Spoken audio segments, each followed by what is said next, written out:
Bonjour à tous, infiniment heureux de vous retrouver pour partager avec vous le Chitat du jour et celui de Shabbat. Une spéciale dédicace aujourd'hui à tous les enfants qui entrent à l'école, surtout ceux qui habitent en Eretz Israël, qui commencent dans ce monde francophone à entrer en classe, à prendre la place qu'il faut dans cette classe pour étudier, évoluer, se réjouir avec ses camarades de classe, et Bezrat Hashem apporter encore plus de lumière dans le monde, beaucoup plus de Gdusha, de sainteté et de pureté. Un grand chazak à vous, que Dieu vous donne les forces, que tout se passe comme il faut, Bezrat Hashem. Aujourd'hui, nous sommes le 15 du mois de Elul, nous sommes également le 6e jour de la semaine, Yom Shishi, de la Parashat Kitavo de cette année, et Tafshin Pei Gimel 5783, et nous allons étudier également ensemble le Chitat de demain, Yom Shabbat Kodesh, et nous ferons ça donc ensemble, tout de suite, c'est-à-dire maintenant.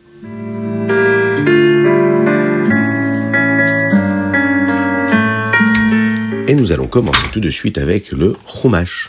Moshe Rabbeinu continue de parler au Béni Israël, et là, il va leur parler de ce qui va se produire s'ils ne respectent pas la Torah. Vous pourrez le constater, ce Shabbat-là, lorsqu'on va lire cette Aliyah-là, et lorsque nous allons monter à la Torah, eh bien, nous n'appellerons pas la personne qui va monter à la Torah, et en l'occurrence, ce sera celui qui lit la Torah. Et vous verrez que cette Aliyah est une Aliyah qui est très longue. Une des raisons pour lesquelles Moshe donne toutes ces choses-là qui sont écrites dans cette Tochacha, dans ces remontrances, c'est tout simplement parce que Tachat asher lo avadeta et Hashem elokecha besimcha uvetuv levav merov kol. Parce que les bénis Israël n'ont pas servi Hashem avec joie quand ils avaient tout ce dont ils avaient besoin. Le rabbi Yitzhak Luria, le Harizal, explique que le verset signifie que la raison de toute cette remontrance et que les bénis Israël ne servent pas Hashem avec joie. Le rabbi Shneur Zalman, l'Admor Hazaken, lui explique dans le Likutei Torah pourquoi une personne devrait être punie simplement parce qu'elle n'a pas de simcha, de joie. Il est expliqué qu'en réalité, personne n'est parfait, on le sait. On fait parfois ce qu'il faut, et parfois on ne fait pas ce qu'il faut. Mais si une personne est heureuse, elle a de la simcha, elle a de la joie, et bien cela apporte également de la simcha dans le ciel. Et la simcha éloigne toutes les choses qui sont mauvaises, et elle éloigne également la punition. Maintenant, si une personne n'est pas besimcha, elle n'est pas joyeuse, malheureusement, elle ne réussit pas à convaincre son Yetzer Hara de la laisser sereine et heureuse. Alors là, elle est traitée comme elle le mérite. C'est-à-dire que ce qui pourrait inclure des punitions pour les choses qu'elle a fait de mal, et là, à ce moment-là, ça va vraiment poser problème. Alors, nous voyons quoi ? Nous voyons qu'il est très important de servir Akadosh Baruch Hu, parce que quand on a tout ce qu'il faut, et parfois même quand on n'a pas tout ce qu'il faut, qu'on pense ne pas avoir tout ce qu'il faut, on doit toujours se réjouir, être toujours besimcha. Un juif, il doit servir Dieu avec de la joie, même quand les difficultés sont là. Il faut garder le sourire, être joyeux. Et cette joie-là, elle fait disparaître automatiquement ce qui était négatif. Parce qu'on est besimcha, alors le négatif s'en va juste après. On verra dans la paracha que nous allons lire également demain, dans le Shevi'i, que Moshe Rabbeinu va parler au Béné Israël de toutes ces choses bonnes qu'il a faites pour eux.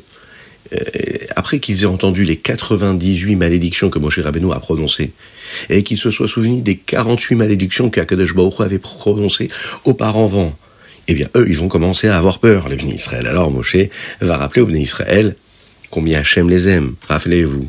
Combien Hachem a puni les Mitzrim, les Égyptiens. Il vous a sortis d'Égypte. Rappelez-vous tous les miracles que vous avez vus. Vous avez appris à croire en Dieu et à l'écouter. Mais Hachem vous a donné un cœur pour savoir. Il vous a donné des yeux pour voir. Il vous a donné des oreilles pour entendre. Et que devez-vous savoir ?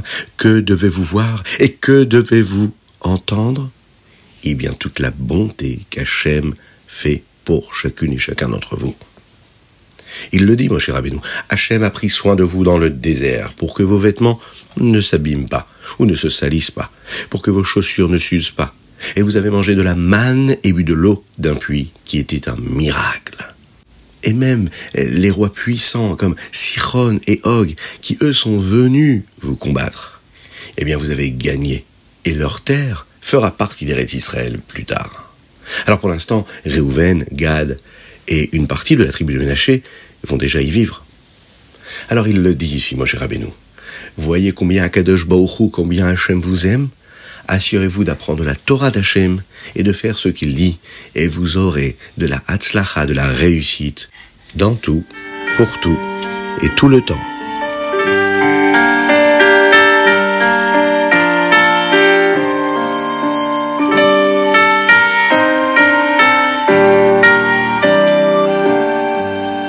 Et nous passons tout de suite au Teilim du jour.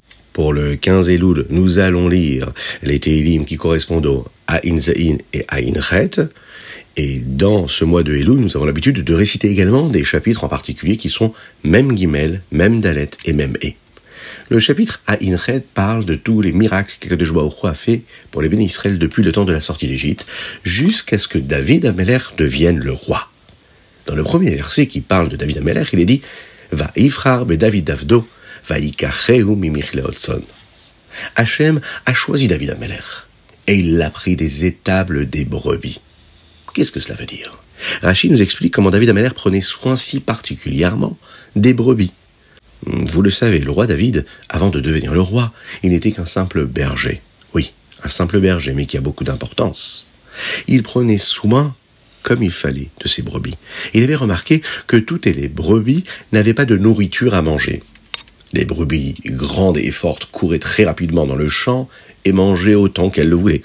Ensuite, les brebis plus âgées et les agneaux entraient dans le champ, mais il ne restait plus d'herbe tendre. L'herbe dure était difficile pour elles à manger, donc elles avaient faim. Alors David Améler, avec son cœur ouvert, même pour les brebis et les petits agneaux, a construit des clôtures pour garder les brebis. Il a mis les brebis fortes derrière une clôture, les agneaux derrière une autre clôture, et les brebis plus âgées derrière la dernière clôture. Et lorsqu'ils allaient dans un nouveau champ, David Améler laissait d'abord sortir les agneaux. Là, ils couraient dans le champ et mangeaient l'herbe très tendre qui était facile à mâcher avec leurs dents de bébé. Ensuite, David Améler a laissé entrer les brebis plus âgées. Il restait beaucoup d'herbe plus douce pour elles, et elles mangeaient ce qu'il y avait, et elles pouvaient être rassasiées. Enfin, David Améler a laissé entrer les brebis fortes dans le champ, même si la plupart de l'herbe qui restait était très dure et difficile à mâcher, elles étaient très contentes de tout manger. Akadosh Baruch Hu a vu que David Améler prenait soin de chaque petite brebis de la manière dont elles en avaient besoin. Et il savait que quelqu'un qui prend soin même d'une petite brebis, eh bien lui aussi pourra prendre soin de chaque juif en fonction de ce qu'il a besoin de recevoir, lui. C'est pourquoi Akadosh Baruch Hu a choisi David Améler pour être le roi du peuple juif. Dans les Télim que nous allons lire Bezrat Hashem demain, à savoir du Aïn Tet au Pebet, c'est-à-dire du 79 au 82, et pour le mois d'Elul, nous réciterons les chapitres Mem Vav, Mem Zayin, Mem Chet. Il y a d'ailleurs un nigun dans chacun de ces chapitres, et si vous les connaissez, n'hésitez pas à les détecter et à m'envoyer un petit message sur le WhatsApp du 06 61 76 87 70 pour me dire quels sont les nigunim que vous avez reconnus, et n'hésitez pas à les chanter également. Oui, on pourra les diffuser si vous le souhaitez. Ça peut être sympathique. N'oubliez pas d'envoyer vos dédicaces en même temps. C'est très important. Ah, alors dans le chapitre P, le roi David commence en demandant à Hachem Roé Israël Ahazina Noeg et Katson Yosef. Le berger d'Israël écoute celui qui guide Yosef comme des brebis. Ah, on vient de parler de brebis, vous vous en souvenez? Eh bien dans ce verset, les Juifs sont appelés par deux noms, Israël et Yosef. Nous savons que le peuple juif sont appelés aussi des béné Israël, car nous sommes tous les enfants de Yaakov Avinu, qui est également appelé Israël. Mais pourquoi tout le peuple juif est appelé par le nom de Yosef, alors qu'il était seulement l'une des tribus d'Israël, Yosef? Eh bien la raison en est que, pendant la période où il n'y avait pas de nourriture en Eretz Israël, Yosef était celui qui a nourri toutes les autres tribus, et qui a nourri tout le peuple juif. Puisqu'il a donné à chacun la force, la vitalité, l'énergie vitale physique d'exister, eh bien, il a le mérite.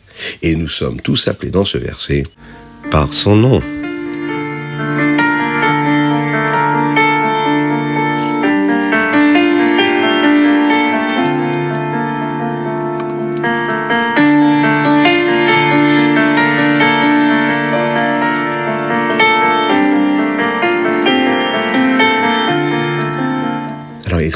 de mettre la tzedaka, parce que une petite pièce dans la tzedaka, et Mashiach arrivera.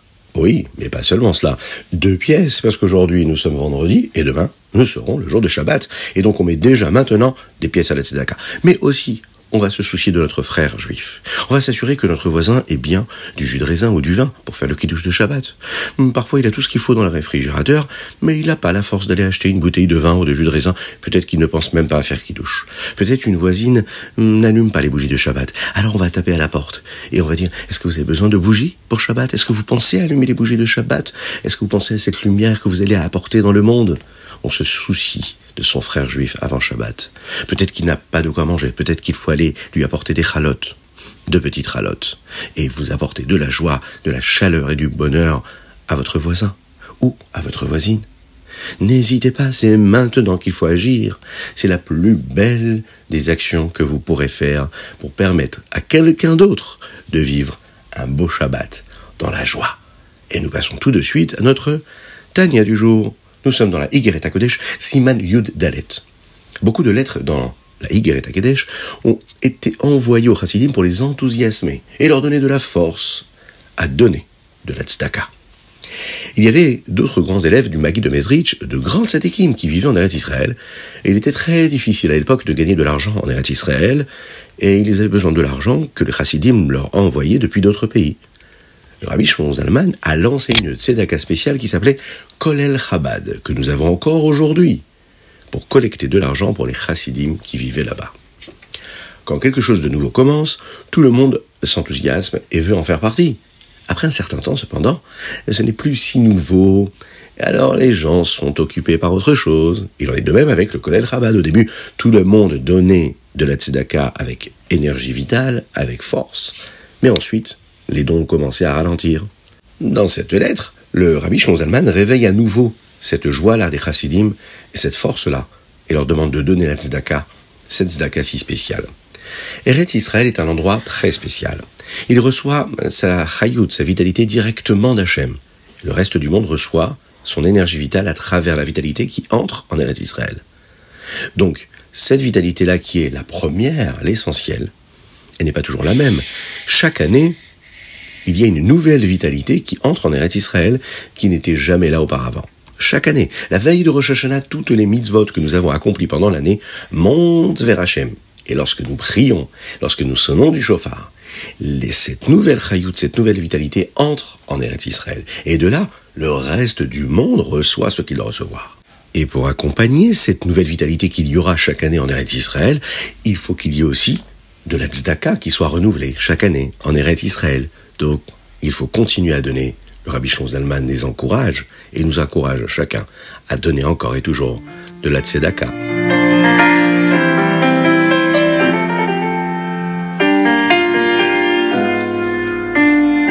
Dans le Tanya de demain, Igeret HaKodesh Siman Yud Dalet, le Admour HaZaken va nous expliquer quelles en sont les raisons de cette nécessité de donner la tzedaka. Il nous explique que cette vitalité est cachée. Et que si les Bnei Israël, le peuple juif, font teshuva, surtout en cette période-là, des Aseret Yemei Teshuva, de la préparation à Rosh Hashanah et Kippour, et qui font ce qu'Hachem demande, eh bien, on sera en mesure de pouvoir ressentir cette force et cette énergie que Dieu nous donne, et on pourra en bénéficier. Puisqu'il y a une nouvelle vitalité, nous devons aussi donner de la tzedaka avec une nouvelle envie, un nouveau désir. Et même si nous avons déjà entendu parler de cette tzedaka auparavant, elle devrait sembler nouvelle pour nous, quelque chose de frais, et nous devrions vouloir donner beaucoup plus. Cette tzedaka que nous donnons sera également le mérite que nous pourrons ressentir réellement, celui de ressentir une nouvelle vitalité de Dieu. Vous savez que parfois on fait la Torah et les mitzvot et parfois on ressent pas vraiment de la vitalité, de l'énergie, de la joie. On a l'impression que c'est comme hier. On fait la tefila comme hier. On fait le Shabbat comme hier, comme la semaine dernière. On ressent pas cette force et cette joie. Eh bien ici, on est en train de nous dire que puisqu'Akadosh Baruch Hu donne une nouvelle chayut chaque année, et que le monde reçoit cette chayut-là, parce qu'en Israël, en Eretz Israël, il y a cette force-là, eh bien on pourra le ressentir si nous aussi on fait cet effort-là. Et ce qu'il faut faire, c'est juste donner, donner, et encore donner.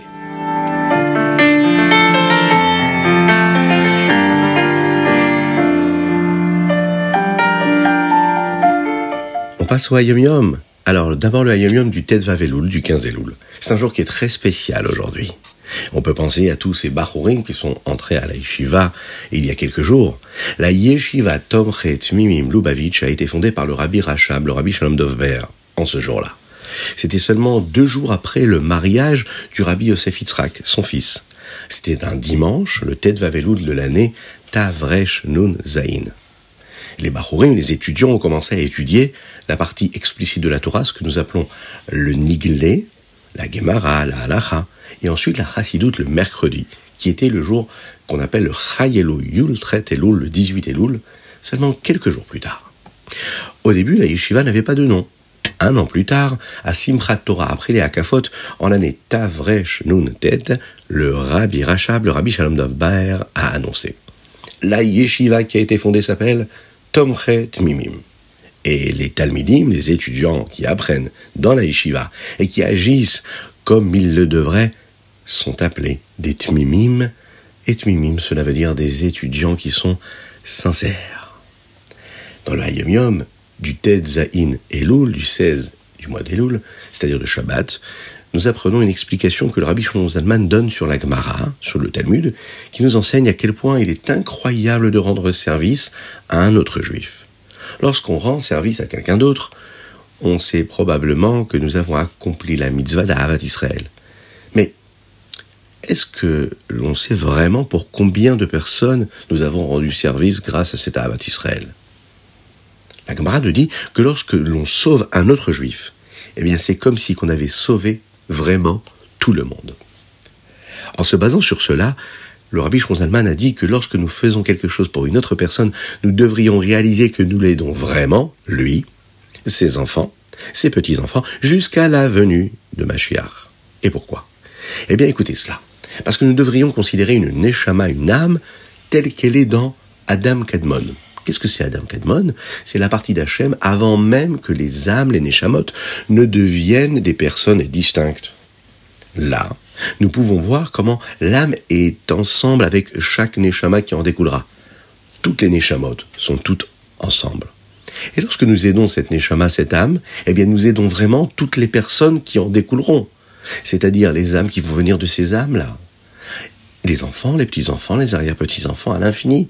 Donc nous aidons ce juif-là, mais pas seulement lui. Nous sommes en train d'aider une vie, un monde, une famille, le monde entier.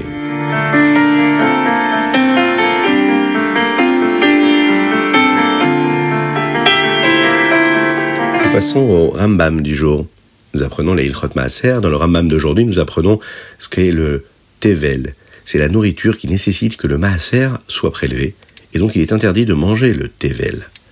Dans le Pérek Dalet, la nourriture devient la Tevel une fois qu'elle est apportée dans une maison, mais on est autorisé à manger de la nourriture qui se trouve encore dans le champ, sans prélever la Maaser en premier. Une des lois est que si quelqu'un avait l'intention de manger à l'extérieur, mais qu'il a oublié et l'a apporté à l'intérieur, il est autorisé à ramener la nourriture à l'extérieur et la manger là-bas. Et là, cela n'est pas considéré comme du Tevel. Dans le chapitre E, on nous apprend que lorsque la nourriture est vendue, la loi est un peu différente. Si une personne achète des pommes qui sont toujours sur l'arbre, eh bien il n'a pas besoin de prélever le maaser avant de les manger.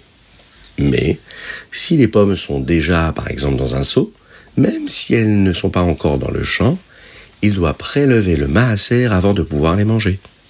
Dans le chapitre Vav, on nous apprend que nous n'avons pas le droit de donner du Tevel en cadeau, ni de la planter en terre.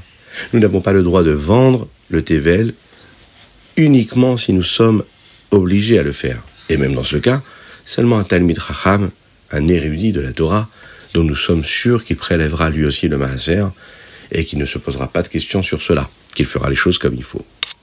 Dans le Rambam que nous allons étudier demain, dans le chapitre Zayin, l'une des halachot que nous apprenons, c'est que si nous décidons que certains fruits seront maaser et qu'on les a réservés pour cela, nous n'avons pas le droit de les échanger contre d'autres fruits.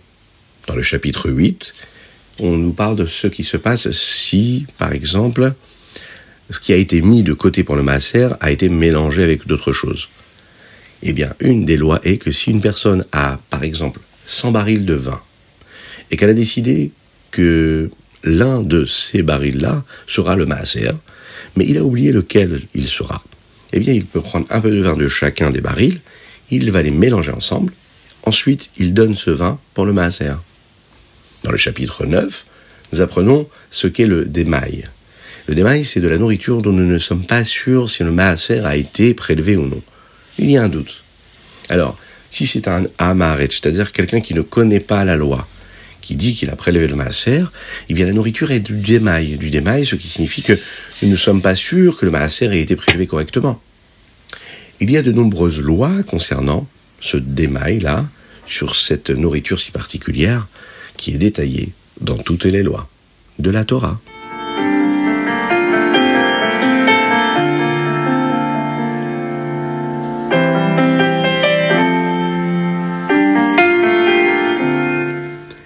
C'était le Chitat du jour, j'espère que vous avez passé un bon moment. N'oubliez pas de le partager, n'oubliez pas de vous abonner, n'oubliez pas de nous soutenir. Vous avez tout ce qu'il faut sur les liens sur chitat.fr, vous pouvez nous envoyer vos dédicaces. Et le Chitat de ce Yom Shabbat Kodesh est dédié Leilou Nishmat pour l'élévation de l'âme de Aaron Nathan ben Yaakov Menachem Mendel. Qu'Akadosh Baruch Hu fasse que sa neshama puisse monter de niveau en niveau, qu'il puisse être une source de bénédiction, de consolation pour ses enfants, ses petits-enfants, ses arrière-petits-enfants. Que Ezrat Hashem, ils aient les forces et la joie de continuer à accomplir la Torah et les mitzvot de niveau en niveau, de jour en jour, et qu'Hachem y fasse que le Mashiach arrive très très rapidement et qu'on puisse tous ensemble se retrouver, chanter, danser, étudier la Torah, apporter les korbanot avec le Beth Amikdash et tous nos êtres chers. Je vous souhaite un excellent Shabbat Shalom, que Dieu vous bénisse et qu'il vous protège. Un beau Shabbat de sérénité, de joie, de tranquillité, de sainteté et de pureté. Que Dieu vous bénisse et à très bientôt.